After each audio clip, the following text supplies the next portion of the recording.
My racist mother-in-law lunged at me with a weapon. My fiance has 24 hours to choose between us. My mother-in-law hated me from the moment she found out I existed, and it all comes down to the fact that I'm black. The first time I met her, my boyfriend at the time told me beforehand that his mom had a rough sense of humor and to try not to take things personally. I should have seen that for the red flag it was. We walked into her house and she looked me up and down and asked my boyfriend if he was going through a phase. He laughed nervously and I stood there frozen. Over the next few months, her comments got worse. She asked me if I knew my real father. She asked me why my hair did that. She made a joke about welfare when I mentioned I grew up in an apartment. Every single time, my boyfriend would tell me afterwards that she didn't mean it like that she was just old-fashioned, that I was being too sensitive. I stopped going to her house. I told my boyfriend that I loved him, but I refused to sit in a room with someone who treated me like I was less than human. He seemed to understand, and for a while things were better.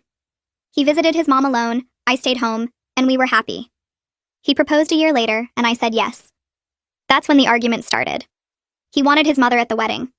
I told him absolutely not. He said she was his only living parent and he couldn't imagine getting married without her there. I told him I couldn't imagine getting married with her there, making comments about how our future kids would turn out. We went back and forth for weeks. Then one day I got a text from her. She thanked me for finally coming around and said she couldn't wait to celebrate her baby's big day.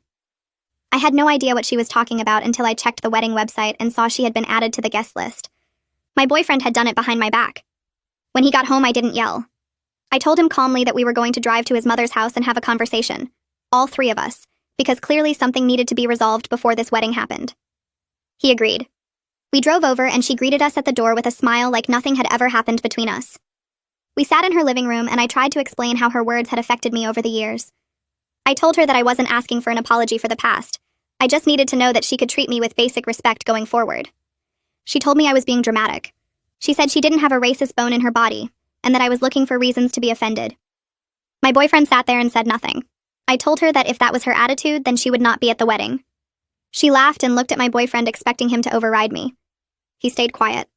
Her face changed. She stood up and told me I had no right to keep her from her son's wedding.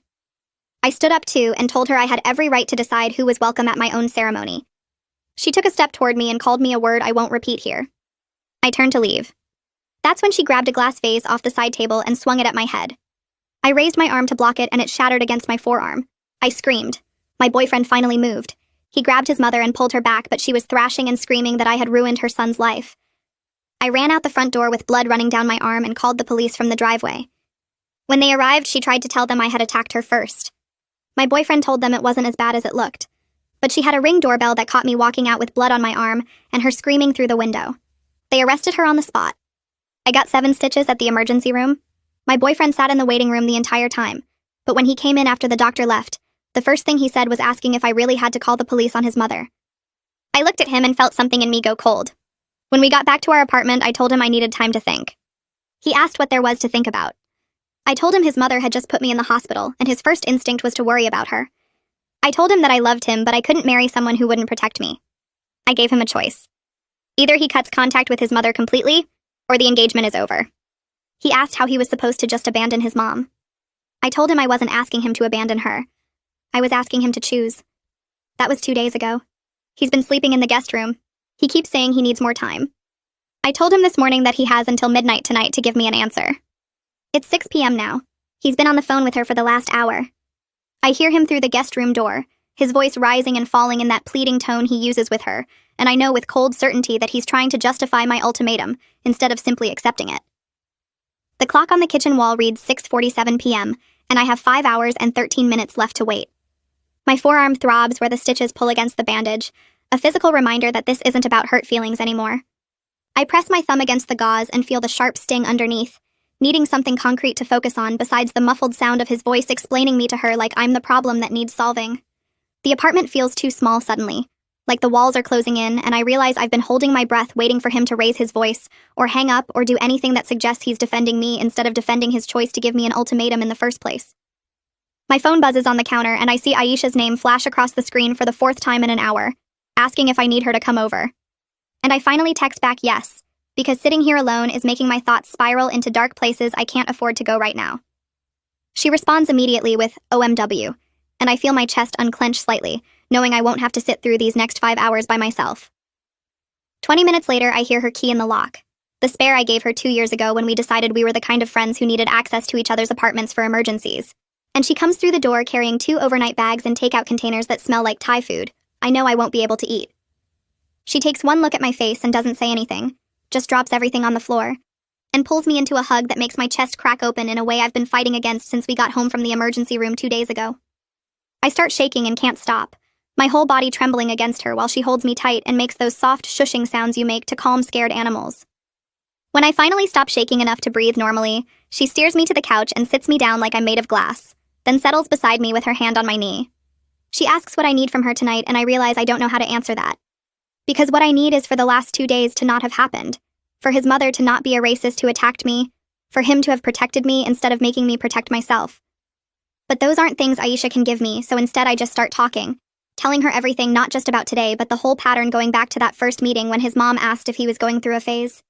I tell her about every racist comment I minimized, every time he asked me to give his mother another chance, every moment I swallowed my hurt to keep the peace because I loved him and wanted his family to work. Aisha listens without interrupting, her face getting harder with each story I tell, and when I finally finish, she's quiet for a long moment before she says something that hits like cold water. He's been choosing her over you this whole time. You know that, right? I nod because I do know. I just haven't let myself say it out loud until now. Haven't let myself acknowledge that the pattern was there from the beginning, and I just kept hoping it would change. Saying it out loud makes it real in a way that hurts worse than the stitches in my arm, makes me face the fact that I've been accepting crumbs of protection and calling it love. The guest room door opens and I hear his footsteps in the hallway before I see him, and when he emerges, he looks exhausted, his hair sticking up in different directions, and his eyes red like he's been crying or rubbing them too hard. He stops short when he sees Aisha on the couch beside me, his eyes going to the overnight bags by the door, and something flickers across his face that looks like hurt, or maybe fear that I'm already preparing to leave. He asks if we can talk privately, and I tell him no. Whatever he needs to say can be said in front of Aisha, my voice coming out steadier than I feel. He stands there awkwardly shifting his weight from foot to foot, opening his mouth, and closing it like he's trying to find the right words, and I watch him struggle with a detachment that scares me a little, because I used to care so much about making him comfortable. Finally, he says his mother wants to apologize to me directly, and thinks if we just talk this through, we can work it out as a family. And the words are so absurd, given that his mother put me in the hospital 2 days ago, that I actually laugh. It comes out sharp and bitter, a sound I don't recognize as my own, and he flinches like I've hit him. Aisha asks him if he's genuinely serious right now, her voice flat and dangerous in a way I've only heard a few times before, and he has the decency to look ashamed, his eyes dropping to the floor. I tell him I don't want to hear what his mother wants. I want to know what he's decided about my ultimatum, and he says he needs more time to figure out how to handle this situation. I remind him that the situation is simple. He cuts contact with her completely, or we're done. There's no handling or figuring out required, just a choice. He argues that I'm asking him to abandon his only living parent, and I feel anger flash hot in my chest, cutting through the numbness I've been wrapped in.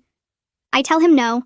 I'm asking him to protect his partner from someone who tried to hurt me, and there's a difference between abandoning someone and refusing to enable their racism and violence. Aisha stands up and tells him he should go back to the guest room. Because this conversation is going nowhere, and I don't need the stress right now, and he looks at me hoping I'll contradict her, hoping I'll ask him to stay and talk this through. But I just turn away and stare at the wall, at the small nail hole where we used to have a picture of us hanging before I took it down yesterday, and I listen to his footsteps retreat and the door close again. The clock reads 7:23 p.m., and I feel like I'm watching my life end in slow motion, like I'm standing outside myself observing the death of the future I thought I was building. My phone rings and I see my sister Tiana's name flash across the screen, somehow sensing I need her even though I haven't told her what happened yet, because I couldn't find the words to make it real. I answer and immediately start crying, the whole story spilling out between sobs while Aisha rubs circles on my back, and Tiana listens to everything without interrupting until I finish. Then she tells me she's booking a flight for tomorrow morning because I shouldn't go through this alone. And I feel grateful and heartbroken that my family has to rally around me like this, that his failure to protect me means mine have to step in. Tiana asks practical questions about the apartment lease and wedding deposits, things I haven't let myself think about because they make this too real, force me to consider the logistics of untangling a life we built together. I tell her we're both on the lease with 4 months remaining.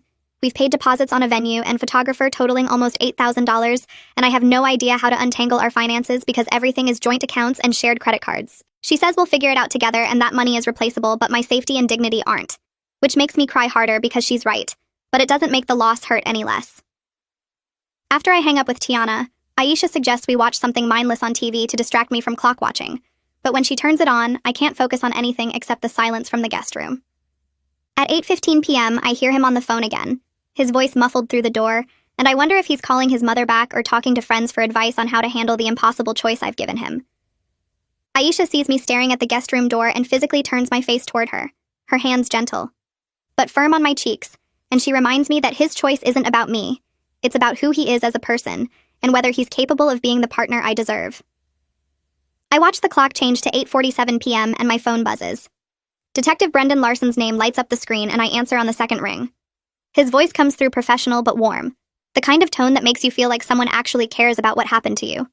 He tells me my mother-in-law has been formally charged with assault and battery, that the arraignment is scheduled for next week, and that the case is moving forward regardless of what happens between me and my fiancé. I feel something loosen in my chest, knowing the legal system is taking this seriously, even if my fiancé couldn't. Detective Larson asks if I feel safe at home, and whether she's tried to contact me, and I tell him about the guest room situation, about the ultimatum I gave with 5 hours left until midnight. The line goes quiet for a moment, and then he says something that makes me sit up straighter. He says I hadn't thought about that, but now that he said it, I realize how much I need that barrier between us, something official that says she can't come near me ever again.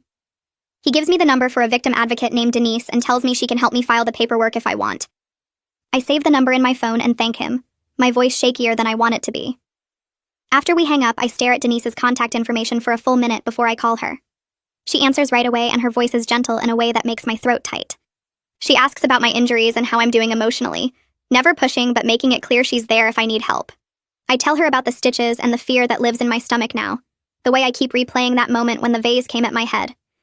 She listens without interrupting, and then explains how the restraining order process works, how it would legally prohibit any contact from my mother-in-law, and what happens if she violates it. The conversation is practical and calming, and by the end I agree to meet her tomorrow morning at the courthouse.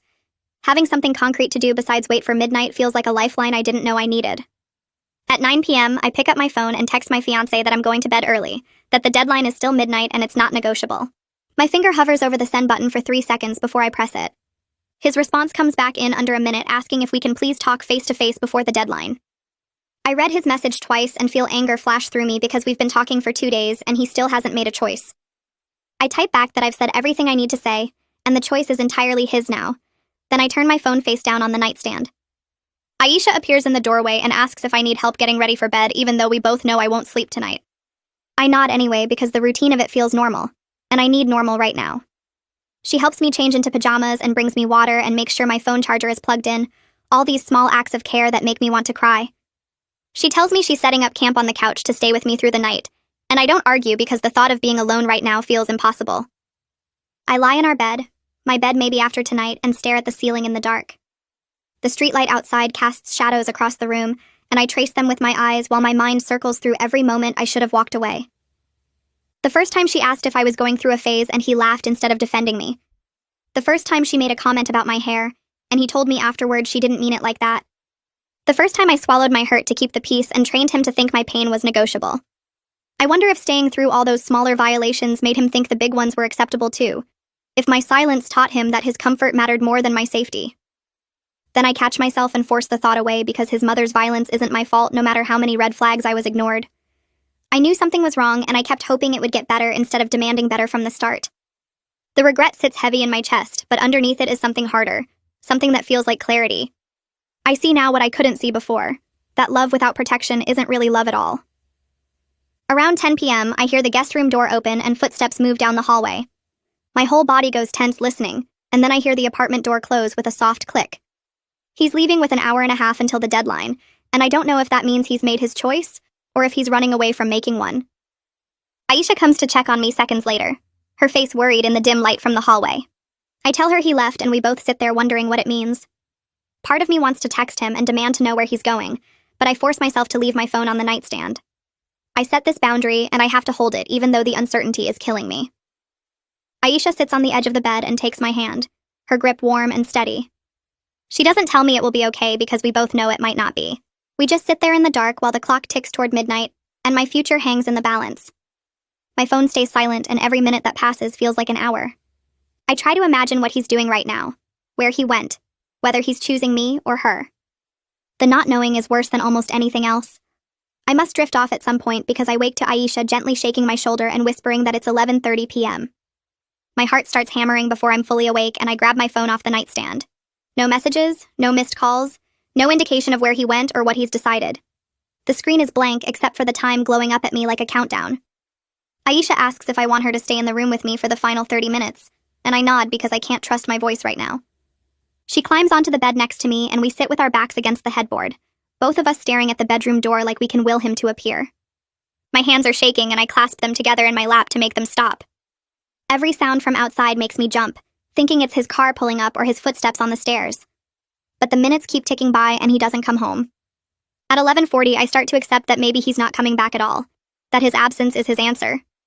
The thought makes something crack open in my chest, but I don't let myself cry yet because there are still 7 minutes left. At 11:47 p.m., I hear the apartment door open and my whole body goes rigid. His footsteps come down the hall and stop outside the bedroom door. There's a long pause where I can hear him breathing on the other side, and then he knocks softly. He asks if he can come in, and his voice sounds rough, like he's been crying. I look at Aisha, and she squeezes my hand once before standing up to leave us alone. She gives me a look that says she'll be right outside if I need her, and then she slips past him into the hallway. The door opens wider, and he stands there looking completely wrecked. His eyes are red and swollen, his clothes are rumpled like he's been pulling at them, and his hair is standing up in places like he's been running his hands through it for hours. He doesn't move from the doorway, and I don't tell him to come in. We just look at each other across the room while the clock on my nightstand changes to 11:48. He finally steps inside and closes the door behind him, then sits on the edge of the bed about 3 feet away from me. His hands are shaking as he runs them over his face, and when he starts talking, his voice breaks on the first word. He tells me he drove to his mother's house to tell her in person that he's cutting contact, that what she did was unforgivable, and he can't have a relationship with someone who hurt me. He describes her reaction, and I watch his face crumple as he talks. She cried and begged him not to do this, called me manipulative, and accused me of tearing their family apart. She threatened to disown him and told him he was choosing wrong. He says he told her that if she can't respect the woman he loves, then she's already lost him, and then he walked out while she was sobbing in her living room. The words should make me feel something, but instead I just feel numb. This should have happened months ago, years ago, before it escalated to her swinging a vase at my head. I tell him that cutting contact with her is the bare minimum, not some big gesture he deserves credit for. My voice comes out flat and cold, and I watch him flinch. I ask him why it took me almost dying for him to finally choose me, and he flinches again at the words almost dying, but he doesn't argue with how I'm describing it. He admits he's been a coward who put his own comfort over my safety, that he enabled her racism because dealing with it was hard, and ignoring it was easy. His honesty should mean something, but right now it just makes me angry because where was this honesty 6 months ago when I first told him I wouldn't go to his mother's house anymore? Where was it a year ago when she asked me if I knew my real father? Where was it 2 days ago when his first response to me bleeding was to ask if I really had to call the police? He says he understands if cutting contact isn't enough, that he knows he enabled her and failed to protect me in every way that mattered. His hands won't stop shaking and he clasps them together like I did earlier. He tells me he's already been researching therapists who work with couples on racial issues and family problems, that he's willing to do whatever work is necessary to become the partner I deserve. I ask him why I should believe this time is different from all the other times he promised to set boundaries with her. He opens his mouth and closes it again, and I watch him struggle to find an answer. Finally, he says the only thing he can say, that almost losing me showed him what he was really choosing every time he made excuses for her. That seeing me run out of that house with blood on my arm made everything clear in a way nothing else could. It's not a good enough answer, but maybe there isn't a good enough answer for what he let happen. I watch the clock change to 12:01 and neither of us moves or speaks for what feels like forever. My hands are still clasped in my lap, and his are still shaking even though he's trying to hide it by pressing them against his knees. I tell him that cutting contact with his mother is only the starting point, not the finish line. If I'm going to even consider staying in this relationship, there are rules that aren't up for discussion. He can't have any contact with her at all, not for holidays or birthdays or family emergencies or anything else that might make him feel guilty. We're doing couples therapy every single week without exception. And the very first time he makes excuses for her or suggests maybe we should reconsider, I'm done, and there won't be another chance. He says yes to everything before I even finish talking, his voice desperate and pleading, and I feel so tired I could fall asleep sitting up. Agreeing to try doesn't mean I've forgiven him or that things are okay now. It just means I'm not walking away tonight. I tell him he's sleeping in the guest room and that's not changing anytime soon. Sharing a bed with him right now feels impossible when I can barely stand to be in the same room. He needs to understand that trust doesn't just come back because he made one good decision after years of bad ones. It takes forever to build trust and it breaks in seconds. He nods and his eyes are wet, but he doesn't argue or try to negotiate. He asks if he can hug me, and I say okay, even though every muscle in my body goes stiff when his arms come around me. I stand there like a statue until he lets go and walks toward the door. When it closes behind him, I hear Aisha's footsteps coming down the hall. She sits next to me on the bed and asks what I need, and I tell her I need someone to tell me if I just made the biggest mistake of my life by not ending this right now. Aisha stays with me until after 2 in the morning and we talk through everything.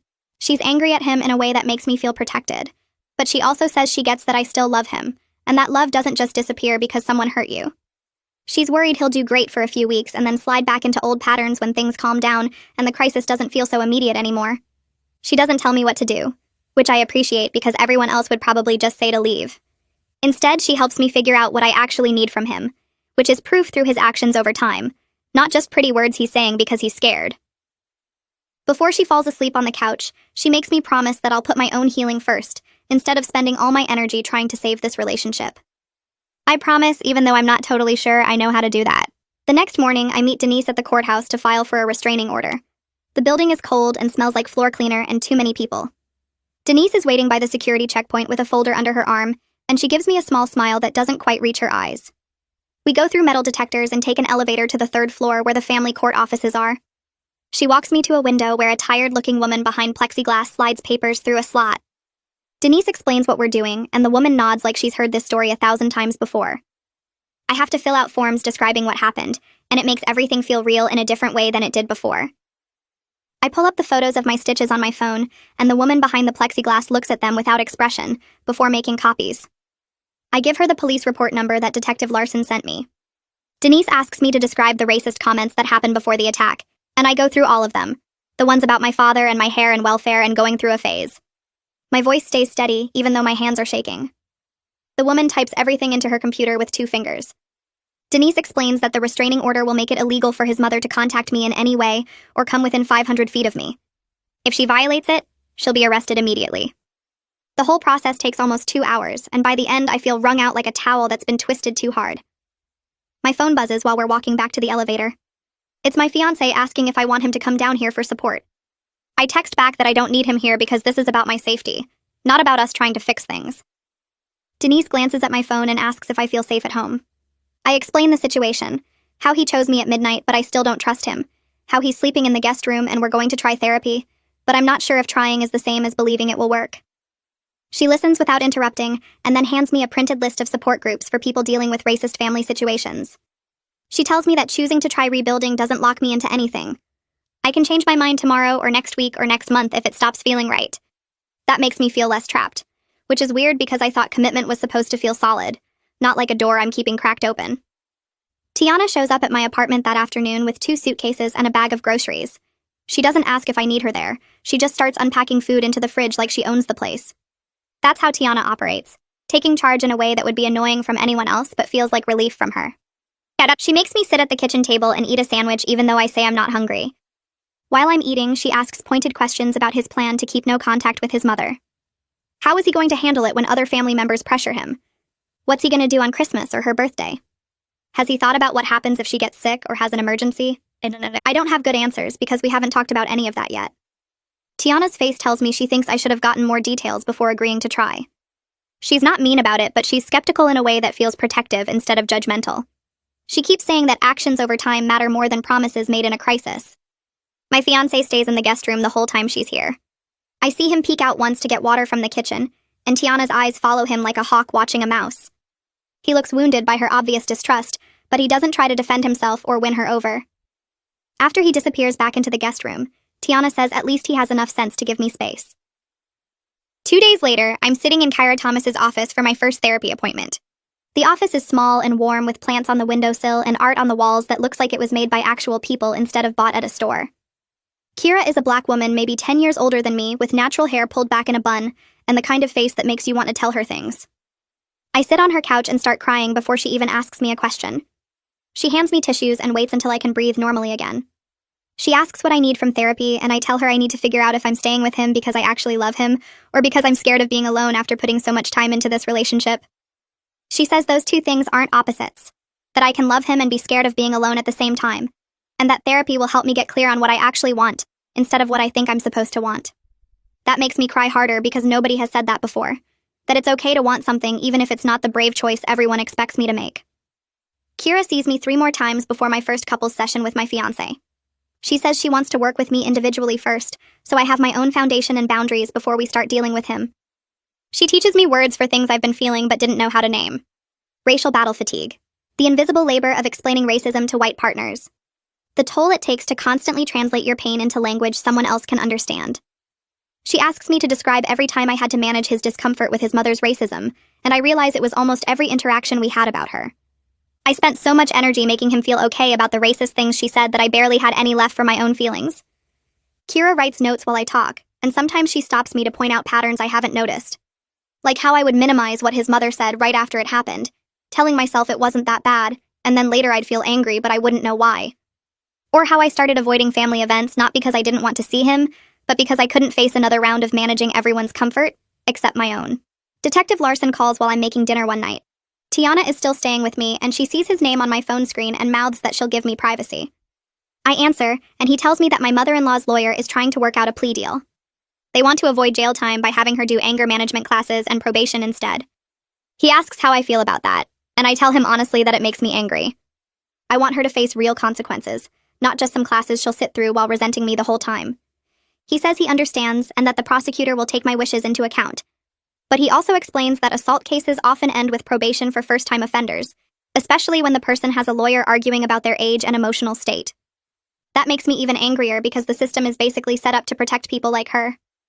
She attacked me with a weapon, and the default is to let her off easy because she's old, and it was her first time getting caught. Detective Larson's voice is kind but firm when he tells me that sometimes the legal system doesn't give us the justice we want, just the justice it's capable of providing. A few days later, I get a call from Prosecutor Felicia Knowles. She introduces herself and says she wanted to talk to me directly about the case instead of just communicating through Detective Larson. Her voice is professional but warm, like a teacher who actually cares if you learn the material. She explains that while she would love to push for jail time, the reality is complicated. My mother-in-law is a first-time offender with no criminal record. Her lawyer is already building a defense about her emotional state and her age, and how she was provoked by me trying to exclude her from her son's wedding. Felicia says that last part carefully, making it clear she doesn't believe that defense but that a jury might.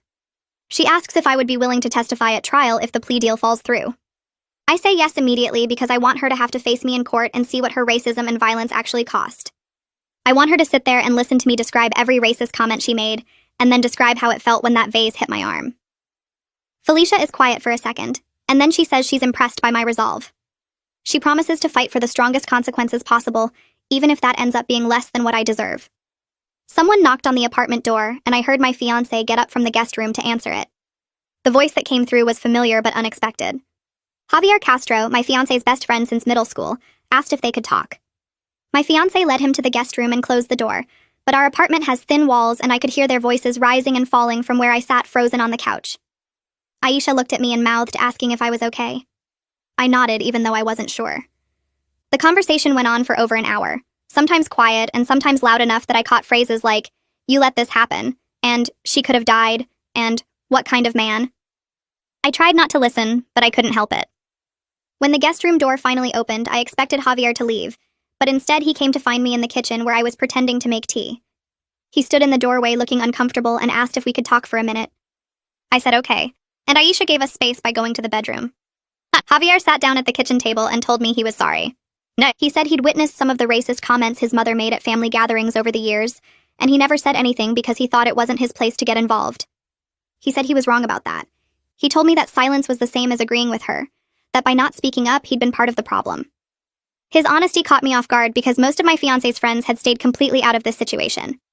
I told him I appreciated him saying that, and that speaking up now, to his friend about the pattern of enabling behavior, was exactly what good friends should do. He nodded and said he told my fiancé that if he backslides even once on the no-contact promise, he'll lose respect for him permanently. Javier stayed a few more minutes and explained what happened in the guest room. He said he confronted my fiancé about the pattern of minimizing and excuse-making that went back years. He said my fiancé broke down crying and talked about how ashamed he was of letting things get this bad, how he knew he'd failed me in every way that mattered. But Javier made it clear that shame without action means nothing. No. He said his friend needed to understand that this wasn't about one bad moment. It was about choosing comfort over protecting the woman he claimed to love. I felt something loosen in my chest hearing that someone else in my fiancé's life was holding him accountable beyond just me. It made me feel less alone in demanding change. After Javier left, I sat at the kitchen table for a long time thinking about how many people had watched this happen and said nothing. How many family gatherings where someone could have spoken up but didn't. How my fiancé had a whole network of people who knew his mother was racist, and they all just let it continue because it was easier than confronting her. The anger came back fresh and hot. My phone rang the next afternoon and the caller ID showed the wedding venue. I'd been dreading this call because I knew we had to make decisions about our date 6 months away. The coordinator was friendly and professional when I answered. She asked if we were still planning to use the venue on our scheduled date. I took a breath and explained that we weren't canceling, but we needed to reduce the guest list significantly, and we might need to postpone. She was quiet for a second, then asked if everything was okay, and I didn't know how to answer that, so I just said we were dealing with some family complications. She said she understood and that postponement was possible, but there would be fees involved. She started listing numbers and I felt my stomach drop. I realized how many practical problems came with trying to rebuild a relationship instead of just ending things cleanly. If I broke up with him, I could cancel everything and split the losses. But trying to make it work meant rearranging our whole lives while everyone watched. The coordinator asked if I wanted to schedule a time to come in and discuss options. I told her my fiancé would handle all the vendor communications and financial penalties from here on out. She said that was fine and to have him call her. After we hung up, I felt embarrassed about having to explain this situation to strangers. The wedding coordinator didn't need to know that his mother attacked me, or that I almost called off the engagement. But somehow having to deal with the practical details made it all feel more real and more humiliating. Tiana stayed for the whole week, and during that time, I watched my fiancé trying in ways I could actually see. He spent hours on his laptop researching therapists who specialized in racial dynamics and white fragility. He ordered books about anti-racism and left them on the coffee table where I could see the titles. He gave me space when I needed it, but also made it clear he was committed to doing the work.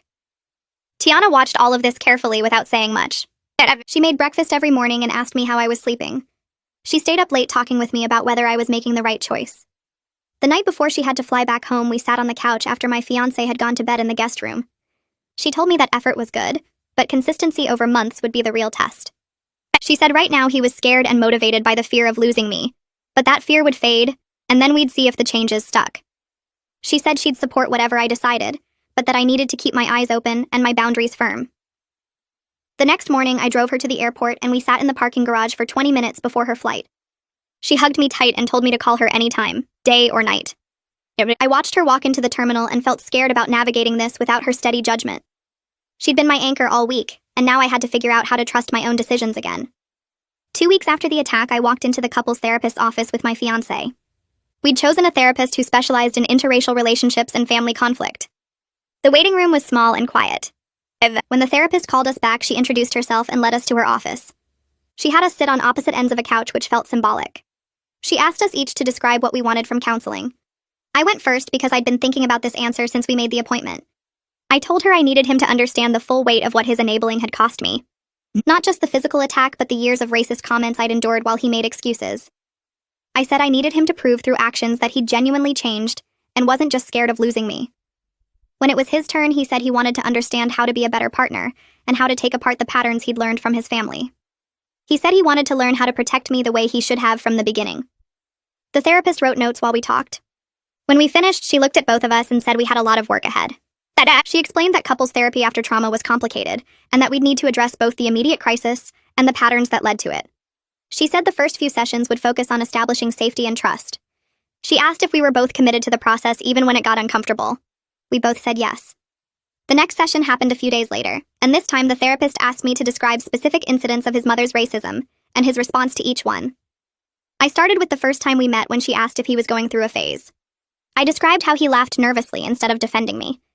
Then I went through the other comments one by one. The question about my father, the comment about my hair, the welfare joke. Every time I described an incident, I also described how he reacted, how he told me not to take it personally, how he said she was old-fashioned, how he asked me to give her another chance. My fiancé sat next to me on the couch, and I watched his face while I talked. He started crying when I got to the part about that final visit to her house. I described feeling alone in that living room while she called me that word, and he just sat there frozen. The therapist asked him what he was feeling in that moment when his mother used that slur. He wiped his eyes and said he was paralyzed. He said he didn't know what to do because he'd spent his whole life avoiding conflict with her, and his brain just shut down. He said he knew it was wrong even as it was happening, but he couldn't make himself move or speak. The therapist let that sit for a minute, then told him those were explanations but not excuses. She said understanding his patterns was important, but it was just the first step toward changing them. She said he'd need to learn new responses and practice them until they became automatic. And she asked him if he was willing to do that work even when it felt uncomfortable and exposed. He said yes. The restraining order got approved 3 days later. Detective Larson called to tell me the judge had signed off on it that morning. He explained that my mother-in-law was now legally prohibited from contacting me directly or indirectly. She couldn't come within 500 feet of me. She couldn't try to reach me through other people. If she violated any part of the order, she would be arrested immediately. He said violations carried serious consequences and encouraged me to document anything suspicious. He asked if I felt safe at home, and I told him yes. After we hung up, I looked at the legal paperwork he'd emailed over. Seeing it all written out in official language made it feel more real. There was legal protection now between me and the woman who'd attacked me. But I also knew that a piece of paper couldn't actually stop someone who was determined to hurt me. It was a barrier, but not a guarantee. Still, having it felt better than not having it. I forwarded the restraining order to my fiancé so he'd know the terms too. He needed to understand that any contact with his mother, even indirect contact, could put me at risk of her finding ways to get to me. 3 weeks after the attack, Felicia called me. She said my mother-in-law's lawyer had contacted the prosecutor's office with a revised plea offer. The new terms included 6 months in jail, 2 years of probation, required anger management classes, required racial bias training, and payment for all my medical bills. Felicia asked how I felt about those terms. I told her honestly that it wasn't enough. 6 months felt like nothing for trying to bash my head in with a vase. She was quiet for a second, then explained the reality of the situation. She said taking this to trial meant risking that my mother-in-law would get off completely if the jury felt sympathetic toward her. Her lawyer was already building a defense about her emotional state and her age, and how she felt provoked by me trying to exclude her from the wedding. Felicia said she didn't believe any of that, but a jury might. She said we had to weigh a guaranteed consequence against the possibility of no consequence at all. I felt angry about the whole thing. The system was basically set up to protect people like her. She'd attacked me with a weapon, and the default was to give her a light sentence because she was old, and it was her first time getting caught.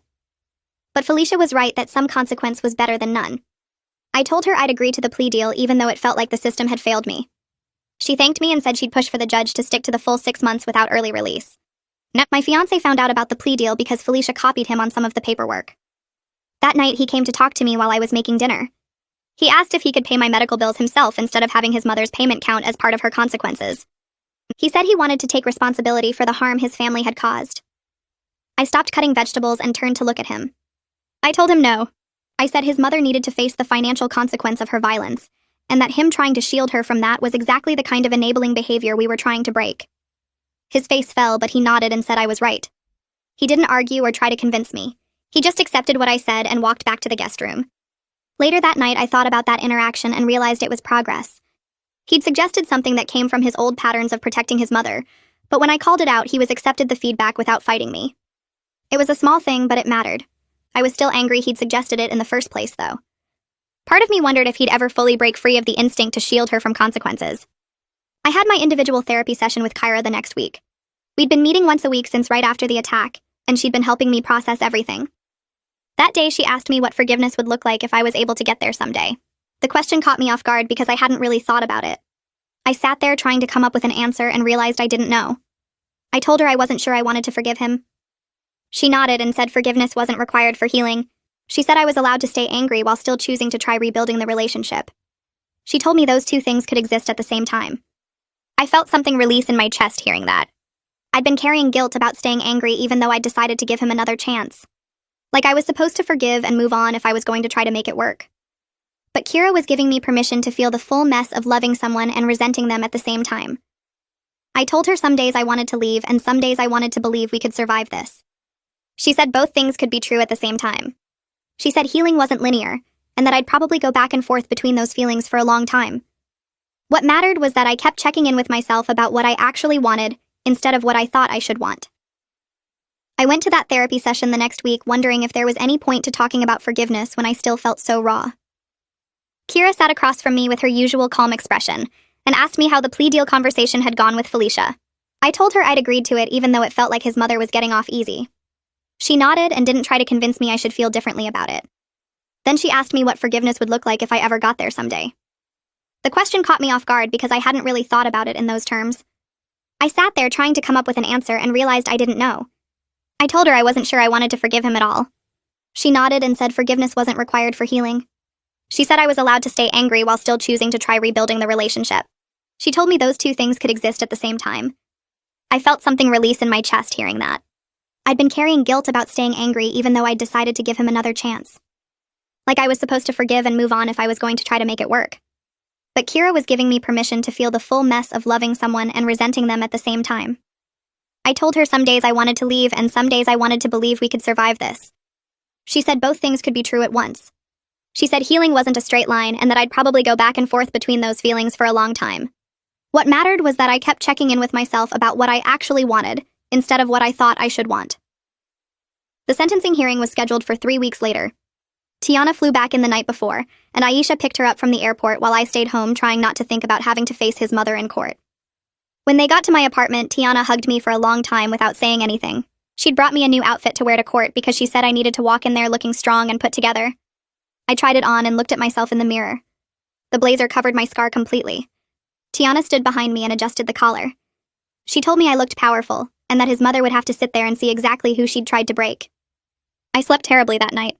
Every time I closed my eyes, I saw that vase coming at my head. I kept waking up with my heart racing and my arm throbbing even though the stitches were long gone. Aisha had crashed on the couch again, and around 3 a.m. she came into my room and climbed into bed next to me without asking. She just held my hand in the dark until I finally fell asleep. The courthouse was downtown in one of those old buildings with marble floors and high ceilings that made every sound echo. We got there early, and Felicia met us in the hallway outside the courtroom. She was wearing a sharp gray suit and carrying a thick folder of paperwork. She asked me how I was holding up, and I told her honestly that I felt sick. She said that was normal and that I didn't have to look at his mother during the hearing if I didn't want to. But I told her no. I wanted to look right at her when I read my statement. I wanted her to see my face and know that I wasn't afraid anymore. Felicia smiled slightly and said that was exactly the right attitude. She explained what would happen during the hearing. The judge would review the plea agreement, ask his mother some questions, and then give me a chance to read my victim impact statement before announcing the sentence. She said his mother's lawyer would probably try to paint her as a confused old woman who made a mistake, but the evidence was too strong for that narrative to work. The Ring doorbell footage and the police report made it clear what had actually happened. We walked into the courtroom and I saw his mother sitting at the defense table with her lawyer. She was wearing a pale blue cardigan and had her hair done nicely like she was going to church. She looked small and harmless sitting there. Nothing like the woman who'd swung that vase at my head. My fiancé was sitting in the back row by himself. He'd asked if he could come for support, and I told him he could be there but not sit with us. I didn't want his mother to see us together and think we were some united front. Tiana sat on one side of me and Aisha on the other. I could feel both of them radiating protective energy. The judge came in and everyone stood up. She was a black woman, probably in her 50s, with glasses and a no-nonsense expression. Something about seeing her made me feel slightly safer. She reviewed the plea agreement out loud and asked his mother if she understood the terms. His mother said yes in this small, quiet voice that made her sound like a victim. The judge asked if she understood she was pleading guilty to assault and battery. His mother hesitated and her lawyer whispered something to her. Then she said yes again. The judge looked at Felicia and asked if the prosecution wanted to add anything before victim impact statements.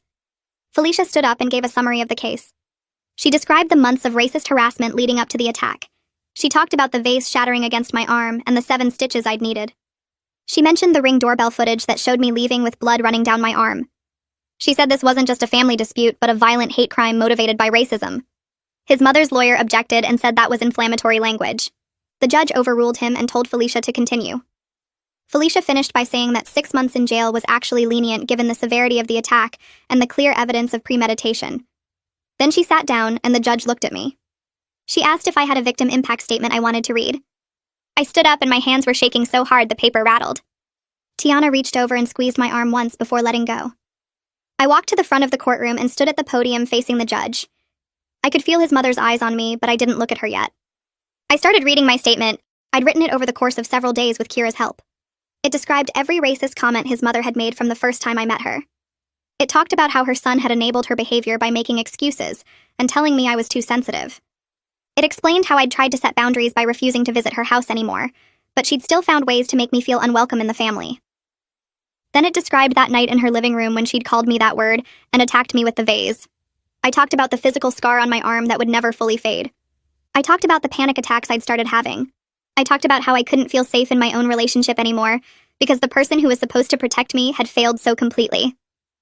My voice stayed steady through most of it, but cracked near the end when I talked about how her racism had tried to destroy, not just me, but any chance of a healthy future for her son. When I finished, I finally looked directly at his mother. She was staring at the table in front of her with her jaw clenched tight. Her face was red and her hands were folded, so tightly her knuckles were white. I watched her for a long moment, waiting to see any sign of remorse or understanding. She looked up and met my eyes, and what I saw there was pure resentment. Not guilt or shame or regret. Just anger that I dared to speak about her this way in public.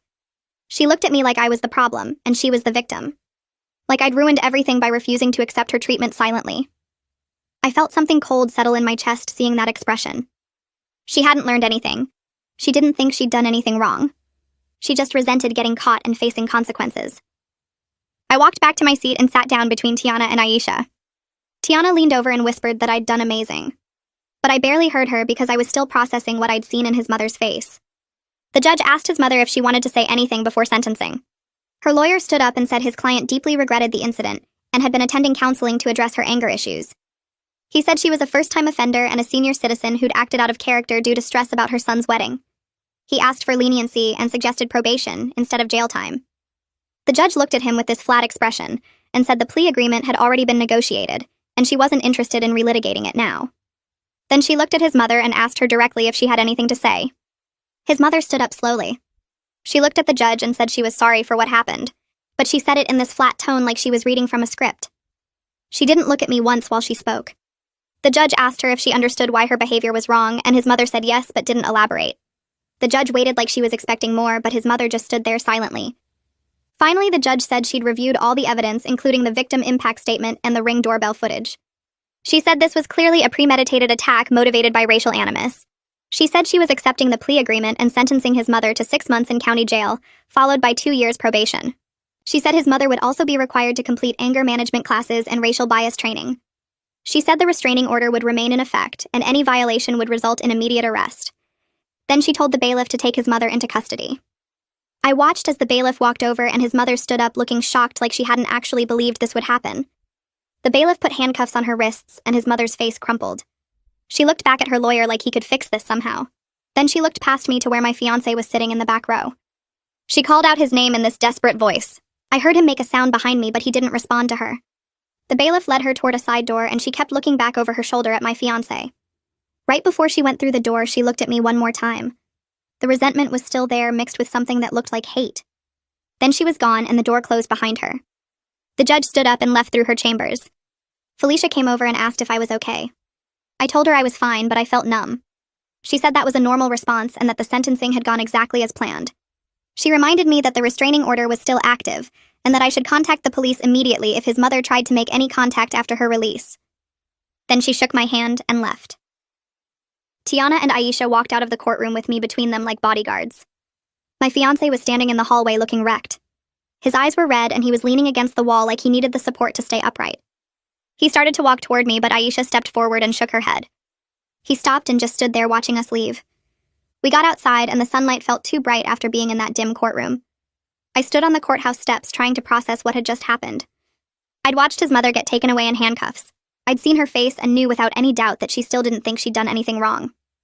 Part of me had hoped that facing consequences would make her understand. But seeing that resentment in her eyes confirmed what I'd already known deep down. She was never going to change or apologize or accept responsibility. The satisfaction I'd expected to feel watching her get sentenced wasn't there. Instead, I just felt tired and sad and angry all at once. We went to lunch at a place near the courthouse because none of us wanted to go home yet. I ordered food I couldn't eat and pushed it around my plate while Tiana and Aisha talked about the hearing. Tiana said the judge had been fair, and that 6 months was actually reasonable given how the system usually handled first-time offenders. Aisha said she was glad I'd read that statement and made his mother sit there and hear exactly what she'd done. I listened to them talk but couldn't really focus on the words. I kept seeing his mother's face when she looked at me. That expression of pure resentment like I'd personally wronged her by existing and refusing to accept her racism. My phone buzzed with a text from my fiancé asking if I was okay and if we could talk later. I didn't respond. I needed time to process everything before dealing with him and his feelings about watching his mother get taken away.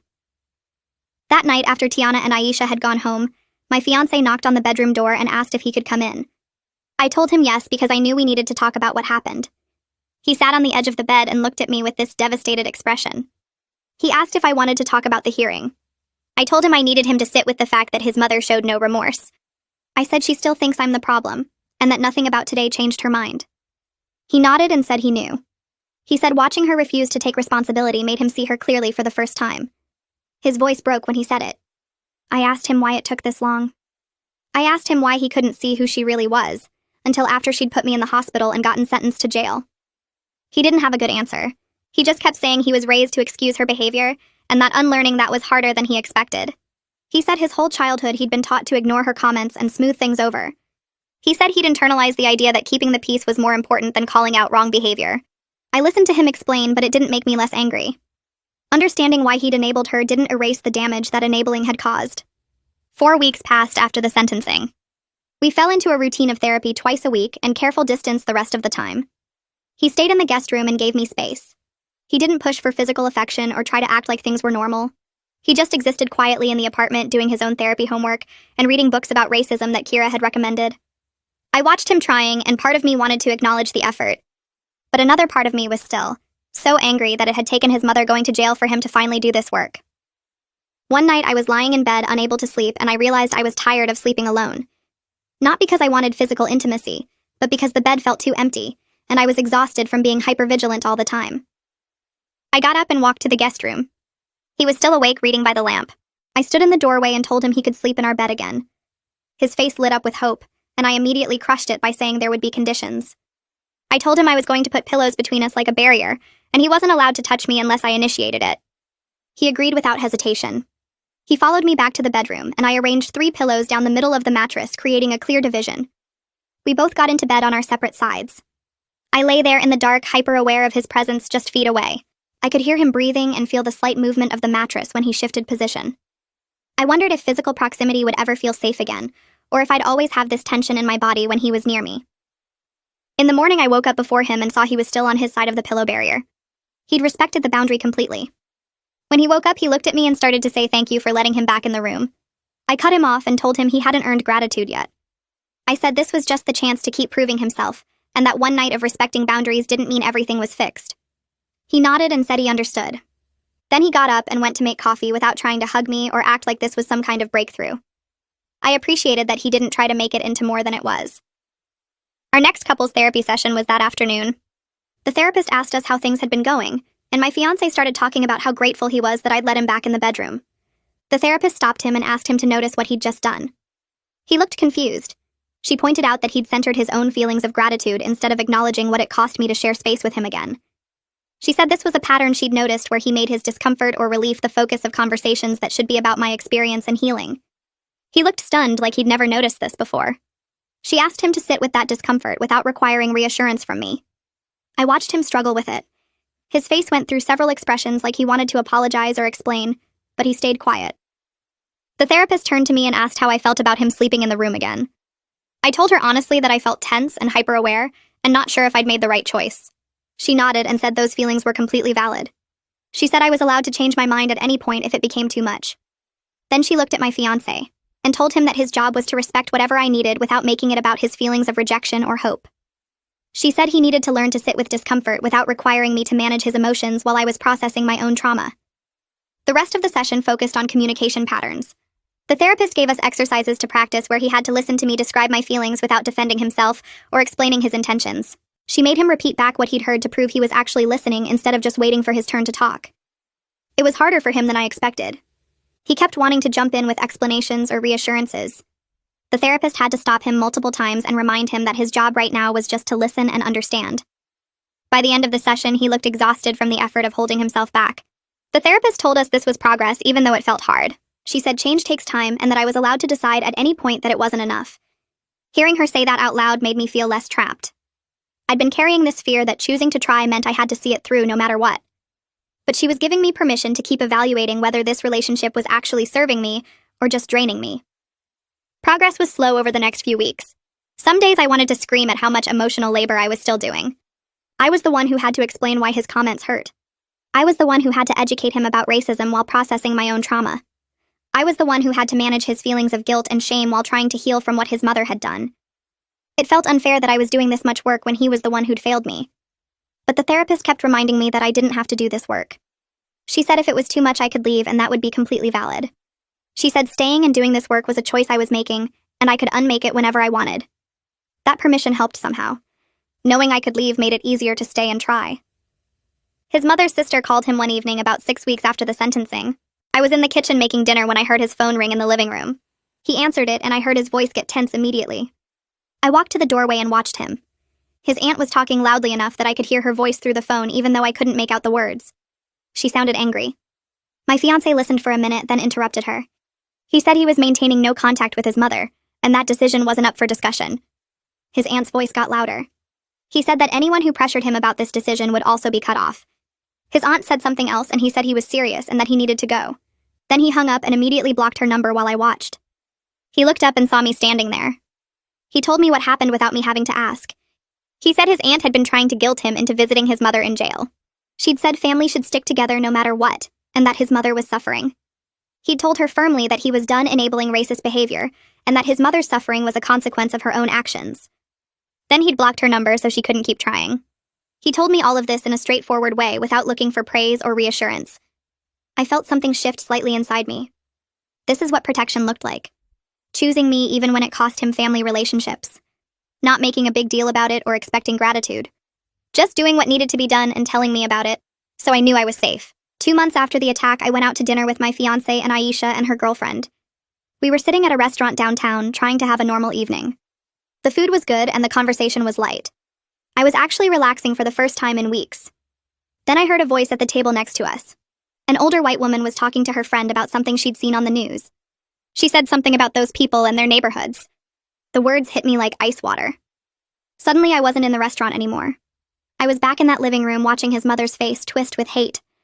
I saw the vase coming at my head. I felt the glass shatter against my arm. My heart started racing and I couldn't breathe right. The restaurant felt too hot and too loud and I needed to get out. My fiancé noticed immediately. He didn't ask what was wrong or make a scene. He just stood up and took my hand and guided me toward the door. Aisha threw money on the table and they followed us out. We got outside and the cool air hit my face, but I still couldn't breathe properly. My fiancé moved me away from the entrance and started talking me through breathing exercises we'd learned in therapy. He counted breaths with me and kept his voice calm and steady. He didn't touch me more than necessary or try to hug me. He just stood there helping me breathe until my heart rate started to slow down. When I could finally talk again, I felt embarrassed. I told him I was sorry for ruining dinner. He looked at me seriously and said I hadn't ruined anything. He said trauma responses were normal, and that he was here for whatever I needed. Then he asked if I wanted to go home, or if I wanted to sit outside for a while longer. I said I wanted to sit. We found a bench away from the restaurant, and he sat next to me while Aisha and her girlfriend gave us space. After about 20 minutes, I felt stable enough to go back to the car. My fiancé drove us home and didn't make it about his guilt or his need to fix me. He just existed next to me quietly until I was ready to talk about what had happened. Kira introduced me to a support group the following week. She said it was specifically for Black women dealing with racism from white partners' families. I was nervous about going because I'd never done group therapy before. But when I walked into the room and saw the other women sitting in a circle, I felt something loosen in my chest. These women knew. They'd lived versions of my story. I didn't have to explain why a comment about my hair was racist, or why being asked about my father was painful. They already understood. The facilitator asked if I wanted to share, and I told them about the vase and the stitches and the ultimatum, and watching his mother get sentenced. The women listened without judgment. Some of them nodded like they recognized parts of my story in their own experiences. After I finished, one woman talked about her mother-in-law who'd said she didn't see color, and then asked if her grandchildren would have good hair. Another woman talked about her partner's family who claimed to love her, but voted for politicians who wanted to take away her rights. A third woman talked about leaving her marriage after 10 years because her husband kept asking her to give his racist father another chance. They shared strategies for setting boundaries and processing racial trauma. They talked about deciding whether relationships were salvageable or if leaving was the healthier choice. I listened to women at different stages. Some were rebuilding like me. Some had recently separated and were grieving. Some were years past their crisis and could talk about it with distance and clarity. I realized there was no single right answer, just what each person could live with. Some of these women had chosen to stay and rebuild and were happy with that choice.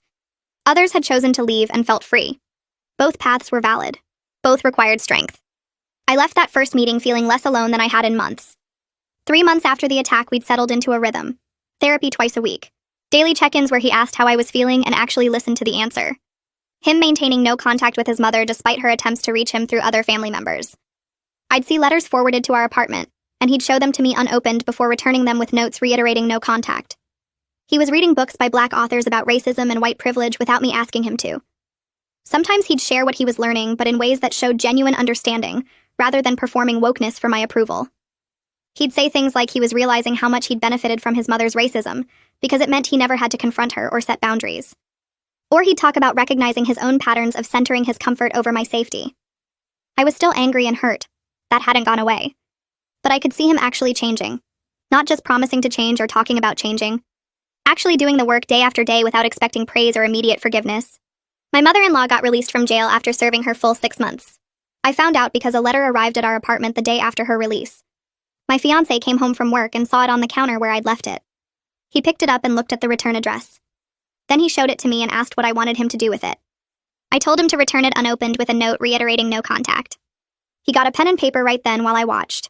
He wrote that he was maintaining no contact, and any further attempts to reach him would be reported as restraining order violations. Then he put the letter in a new envelope with his note and walked it down to the mailbox immediately. When he came back, I asked him if he was sad about it. He stopped and actually thought about the question instead of giving me the answer he thought I wanted to hear. He said yes, he was sad. His mother was the only parent he had left, and cutting contact hurt even though it was necessary. But he said his sadness didn't change what needed to happen. This was the first time he'd acknowledged his feelings without making them my problem to solve. He wasn't asking me to comfort him or reassure him or tell him it was okay to feel sad. He was just naming the feeling and sitting with it himself. I appreciated that more than I could explain. We were 4 months out from the attack when I realized something had shifted. I was getting ready for work one morning and my fiancé told me he was going to stop by the store after his shift. I believed him. I didn't feel the need to check his location or go through his phone later to make sure he hadn't secretly visited his mother. I just trusted that he was going to the store like he said. Later that week, I had a bad day at work and came home stressed. He asked if I wanted to talk about it, and I did. I told him what had happened, and he listened and offered support without making it about him. I let him hug me, and it felt okay. Not perfect or comfortable exactly, but okay. Small things like that kept happening. I'd accept his comfort when I had bad days. I'd believe him when he told me where he was going. I'd share space with him without feeling the need to maintain constant vigilance. The trust wasn't complete. Maybe it never would be. But it was growing in the space created by his consistent actions over months. In therapy that week, I told him I could see him trying and that it mattered. He started crying. Not dramatic sobs, but quiet tears that ran down his face while he tried to keep his composure. He said he'd keep trying for as long as it took. He said he knew he didn't deserve another chance, but he was grateful I was giving him one anyway. The therapist reminded him gently not to center his gratitude, and he nodded and wiped his face. Then he just sat there and let himself cry without asking me to make him feel better about it. A few weeks later, Felicia called to check in on me. Her voice on the phone had that professional warmth I'd come to recognize from prosecutors who actually cared about their cases beyond just winning. She asked how I was holding up and if I felt safe, the kind of questions that made me realize she saw me as a person, and not just a case number. I told her I was doing okay, that my fiancé and I were working through things in therapy, and that he'd maintained no contact with his mother. She made a sound like she was nodding on the other end of the line, then told me something that made my stomach drop. My mother-in-law had violated her probation by trying to contact my fiancé. She'd sent him another letter despite the restraining order and the explicit terms of her probation that prohibited any contact with either of us. Felicia said the violation had resulted in additional penalties, including extended probation and mandatory additional counseling sessions. I told her about the first letter he'd returned unopened and how he'd handled it exactly the way I needed him to. Felicia said his response was perfect, and that the fact his mother kept trying to reach him showed she hadn't learned anything from the consequences she'd already faced. She asked again if there had been any attempts to contact me directly, and I said no, just the attempts through him. Felicia told me to keep documenting everything and to call her immediately if anything changed. After we hung up, I sat with the phone in my hand feeling this strange mix of validation and exhaustion. The violation proved what I'd known all along, that his mother wasn't sorry and wouldn't change. But it also confirmed that my decision to require complete no contact wasn't an overreaction. She was still trying to manipulate her way back into his life, which meant she was still a threat. 5 months after the attack, we were sitting in couples therapy when something shifted in a way I hadn't expected. The therapist had been asking my fiancé about his feelings around the situation, and he started talking about being sorry for failing to protect me. We'd heard variations of this apology before, the same basic sentiment expressed different ways over months of sessions. But then he stopped mid-sentence and his face changed. He said he wasn't just sorry for failing to protect me. He said he was ashamed of the person he'd been who could witness racism happening right in front of him and choose his own comfort over doing what was right. The therapist leaned forward slightly and asked him what he was doing with that shame. He took a breath and told us he'd started volunteering with an organization that educated white people about racism and their role in dismantling it. He described going to workshops and facilitating conversations with other white people about bias and complicity, wanting to help others avoid making the same mistakes he'd made. I stared at him because this was the first I was hearing about any of this. He hadn't mentioned the volunteering or the workshops or any of it. The therapist asked him why he hadn't told me, and he said he didn't want it to seem like he was doing it for credit or to prove something to me. He said he was doing it because he needed to become a different person, not just act differently to keep me. I felt something crack open in my chest, this cautious hope that maybe the changes I was seeing weren't just surface level. The therapist asked me how I felt hearing this, and I told her it surprised me. I said it felt like evidence of actual internal change instead of just behavior modification designed to save the relationship. She nodded and asked if I trusted that the change was real, and I said I wasn't sure yet, but this was the first time I'd felt like it might be. The next session we talked about the wedding that was supposed to happen in 7 months. I'd been avoiding thinking about it because every time I pictured walking down an aisle, I also pictured explaining to guests why his entire family wasn't there. My fiancé brought it up first, saying he didn't think we should go through with it on the original date. I felt my shoulders tense, waiting for him to say something about giving his mother another chance or finding a compromise.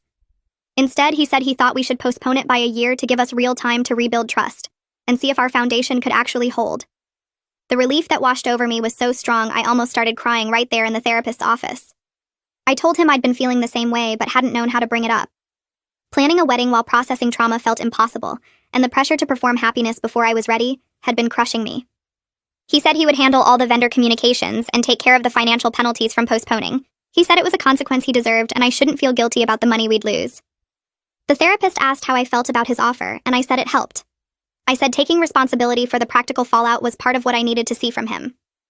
After that session, we drove home in silence, but it wasn't the heavy, uncomfortable silence we'd been living in for months. It felt lighter somehow, like we'd both exhaled at the same time.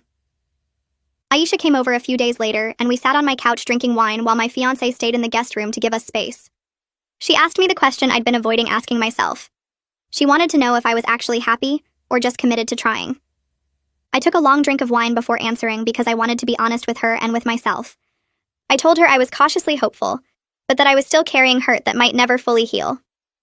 I said some days I believed we could survive this, and other days I wanted to pack my stuff and leave. She listened without interrupting, and when I finished, she told me that was completely fair. She said I could change my mind at any point if the relationship stopped serving me. She reminded me that staying wasn't a promise I had to keep forever, especially if he backslid or stopped doing the work. Her permission to leave if I needed to made me feel less trapped. It was strange how knowing I could walk away made it easier to choose to stay. I asked her if she thought I was making a mistake, and she said no.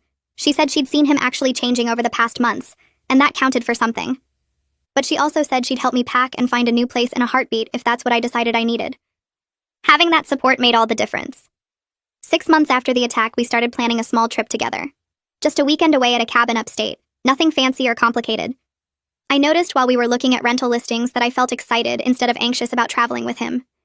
We'd been doing weekly date nights where we focused on reconnecting as people who genuinely enjoyed each other's company, instead of just partners processing a crisis. We'd go to movies or try new restaurants or walk around the park near our apartment. During those nights, I remembered why I'd fallen in love with him in the first place. The way he laughed at my jokes and asked about my day and held my hand while we walked. The love had never actually left, I realized. It had just gotten buried under layers of hurt and anger and broken trust. Now it was starting to surface again, and alongside it came grief for what we'd lost.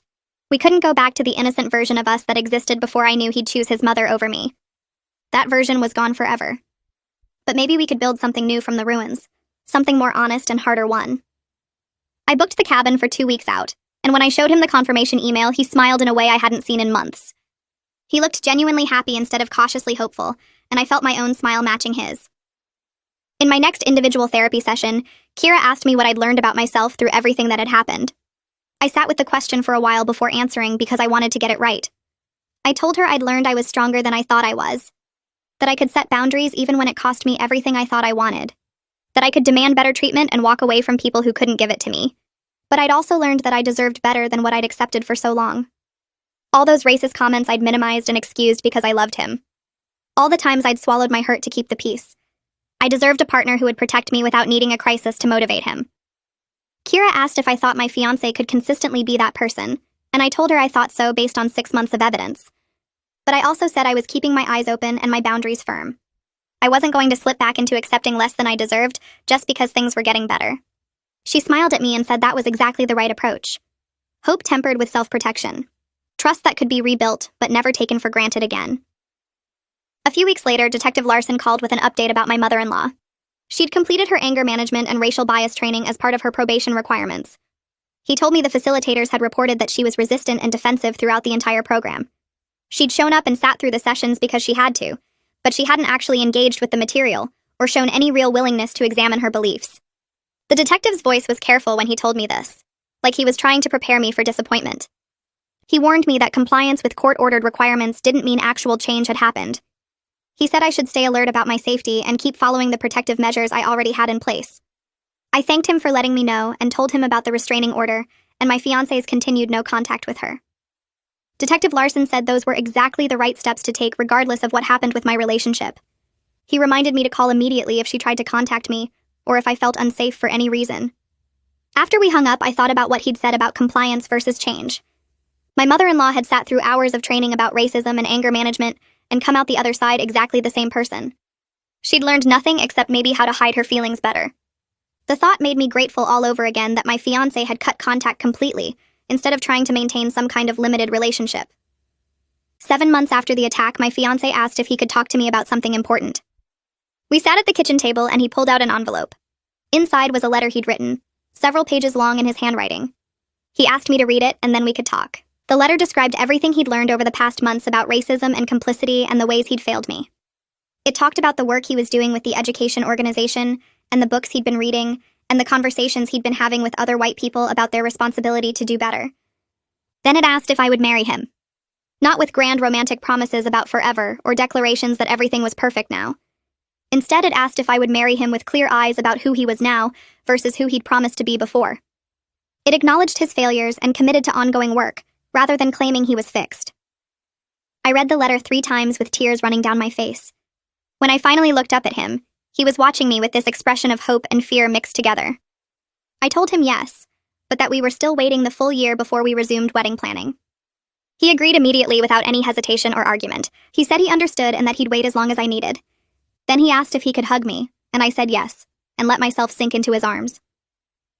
Tiana flew in for a visit the following month. She'd been checking in regularly by phone, but she wanted to see us in person and ask her own questions. She spent time with both of us together and separately, and I could tell she was evaluating whether the changes were real. She asked my fiancé hard questions about his commitment to anti-racism work and what he would do if other family members pressured him about his mother. She wanted to know his specific plans and concrete actions, not vague promises about trying harder. His answers impressed me, even though I'd heard variations of them before. He described the workshops he was facilitating and the accountability group he'd joined with other white people working to dismantle their own racism. He talked about specific conversations he'd had with family members who'd tried to guilt him into reconciling with his mother and how he'd firmly shut down those attempts. He showed Tiana text messages where he'd set boundaries with relatives and blocked numbers when they wouldn't respect his decision. After she left, she called me from the airport. She said she was cautiously optimistic about our relationship. She reminded me that 7 months of good behavior didn't erase years of enabling, and that I should keep watching for any signs of backsliding. I told her I knew that. I said I was choosing to believe in the possibility of real change while still protecting myself. She told me she was proud of me and that she'd support whatever I decided. 8 months after the attack, I was getting ready for work one morning when I realized something. I'd gone an entire week without thinking about that night. Without replaying the moment she swung the vase or the feeling of glass shattering against my arm or the look on my fiancé's face when he asked if I really had to call the police. A whole week had passed where the trauma wasn't the first thing I thought about when I woke up, or the last thing on my mind before sleep. It felt like progress even though I knew the memory would never fully leave me. My arm still had a scar from the stitches, a thin raised line that would probably be there forever. A permanent reminder of what racism and enabling could cost. In therapy later that week, Kira asked how I felt about the scar. I looked down at my arm and traced the line with my finger. I told her it was proof I'd survived. Proof that I'd set boundaries even when it meant risking everything I thought I wanted. Proof that I was rebuilding my life on my own terms instead of accepting whatever crumbs someone else was willing to give me. She asked if I ever regretted calling the police that night, and I said no, not even once. That decision had set everything else in motion. Without it, I might still be making excuses and minimizing harm and pretending things would get better on their own. The scar was ugly, but it was honest, and I was learning to value honesty over comfort. We're getting close to 9 months since that night when my fiancé comes into the kitchen while I'm making coffee and tells me his mother's probation officer called him. She wants permission to attend a family funeral where he'll be there. I freeze with the coffee pot in my hand and wait for him to tell me he's thinking about it, that it's been long enough, that maybe we can try supervised contact. Instead, he says the request was denied because of the restraining order, and he wouldn't have gone anyway if they'd allowed her to be there. He says it without me having to ask, without me having to remind him of our boundaries, and I realize this is what real change looks like. Not grand gestures or crisis promises, but choosing my safety over family pressure when I'm not even in the room to witness it. I set down the coffee pot and look at him and feel grateful and sad at the same time. Grateful that he's finally the person I needed him to be. Sad that it took me getting hurt for him to get here. He asks if I'm okay, and I tell him yes, that I appreciate him telling me about it and handling it the way he did. We drink our coffee in comfortable silence, and I think about how different this moment would have been a year ago, when he would have agonized over the decision and made me feel guilty for keeping him from family events. Our final therapy session before taking a break from weekly appointments happens the next week. The therapist asks us each to describe where we are now compared to 8 months ago when we started coming regularly. I think about my answer for a minute before speaking. I tell her I'm healing and hopeful, but carrying scars that might never fully fade. I say I've learned to speak up for myself even when it's hard, and that I'm choosing this relationship with clear eyes instead of naive hope about who he might become. My fiancé goes next, and his voice is steady when he talks about learning that love requires action, not just feeling. He says his comfort isn't more important than my safety, and that he's committed to being worthy of my choice to stay. The therapist nods and tells us we've done hard work, and that taking a break from weekly sessions doesn't mean we stop working on our relationship. She reminds us we can come back anytime if we need support, and that the tools we've learned here are ours to keep using. Walking out of her office, I feel lighter somehow, like we've graduated from crisis management to actually building something sustainable.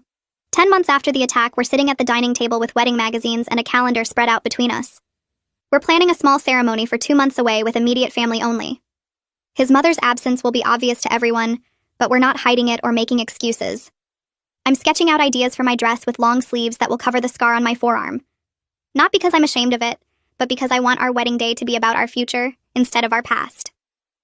My fiancé looks up from the guest list he's working on and asks if I'm truly happy about getting married. The question catches me off guard because I thought my answer was obvious. I put down my pencil and tell him yes, that I wouldn't be doing this if I didn't believe we'd built something real from the ruins of what almost destroyed us. I tell him I'm not pretending the hard parts didn't happen, but I'm choosing to believe in what we've created together through all the therapy and boundary setting and difficult conversations. He reaches across the table and takes my hand, and I let him, and we sit there for a minute just looking at each other before going back to planning. The night before our wedding, I'm at Aisha's place with her and Tiana, who flew in yesterday. We're drinking wine and talking about everything that's happened since that terrible night when his mother swung a vase at my head. Aisha brings up how I handled the whole situation, and Tiana agrees, saying they're both proud of the boundaries I set, and the work I demanded, and the healing I made a priority. I think about the woman I was back then, who accepted rough sense of humor as an explanation for racism, and compare her to who I am now. The woman who knows her worth and demands protection and refuses to make herself smaller for anyone's comfort. I tell them that surviving this made me stronger, even though I wish I'd never been tested this way. Tiana raises her glass and says tomorrow I'm marrying someone who finally understands what it means to choose me. Aisha adds that our story isn't a fairy tale, but it's honest and hard-won and entirely ours. We clink glasses, and I feel tears running down my face, but they're not sad tears. Tomorrow I'm getting married, and it won't be the wedding I originally planned with all the guests and his mother smiling in the front row. It'll be smaller and quieter and marked by everything we survived to get here. But it'll be real, and built on a foundation of actual change instead of empty promises, and that matters more than any fairy tale ending ever could.